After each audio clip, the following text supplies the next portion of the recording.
আমার যেটুকু কথা হয়েছে professor doctor AJM Zahid Hossain তিনি ম্যাডামের সার্বিক তত্ত্বাবধান দেখভাল করছেন। তিনি বিএনপি স্থায়ী কমিটির সদস্য একজন বটে। ওনার মন্তব্য, ওনার বক্তব্য, ম্যাডামের কন্ডিশন আগের থেকে হয়তো কিছুটা স্লাইড হয়তো ভালো, কিন্তু ম্যাডামকে যদি কন্ডিশন এমন হতো যে বিদেশ নেওয়ার মতো যদি অবস্থা থাকতো তাহলে হয়তো বা সিঙ্গাপুর নিয়ে যেতেন, অন্য দূরের কোথাও না, ইউরোপ বা এরকম কোনো কিছু না, কারণ সিঙ্গাপুর কম্পারেটিভলি একটু কম লাগবে, অন্যান্য দেশে আর একটু বেশি লাগবে। কিন্তু কথাটা হচ্ছে যে আপনার সে ধরনের অবস্থার জন্য ম্যাডাম ফাইটার, ম্যাডামের জ্যেষ্ঠ পুত্র জনাব তারেক রহমান সাহেব বলেছেন যে ইতিপূর্বে ৬ বার মৃত্যুর মুখ থেকে ফেরত এসেছেন। এই ভদ্র মহিলা, এই মজলুমের নেত্রী ফেসিস্টের বিরুদ্ধে আন্দোলন করেছেন, সংগ্রাম করেছেন।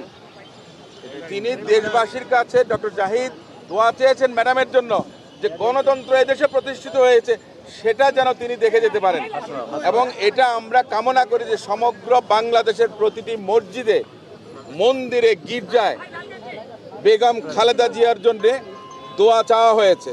আমি এখানে আসার আগেও আজকেও একটা এতিমখানায় 200 বাচ্চাকে খাইয়ে এসেছি।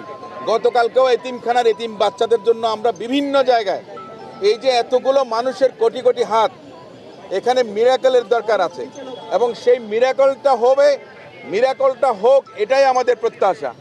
এবং ওনার এই সুস্থতা, ওনার রোগ মুক্তির জন্য সমগ্র বাংলাদেশের জনগণ যেভাবে চাচ্ছেন, ইনশাল্লাহ আমি মনে করি যে ওনাকে একটা স্টেবল কন্ডিশনে, যেটা জাহিদ ভাই নিজেও বলেছেন, যদি সুযোগ পাওয়া যায় ভালো হয় তাহলে বিদেশ নেওয়া যাবে। বাট এখনকার যে অবস্থা, যে হাই অল্টিটিউডে অ্যাটমসফিয়ারিক প্রেশার যেটা আছে, সেই অবস্থাটা ওনার এই মুহূর্তে নেই। তবে ইনশাল্লাহ আপনারা সবাই যদি দোয়া করেন, দেশবাসী যদি দোয়া করেন, সব কিছুই কিন্তু আল্লাহ করতে পারেন। এটাই আমাদের একমাত্র ভরসা, এটাই আমাদের প্রত্যাশা।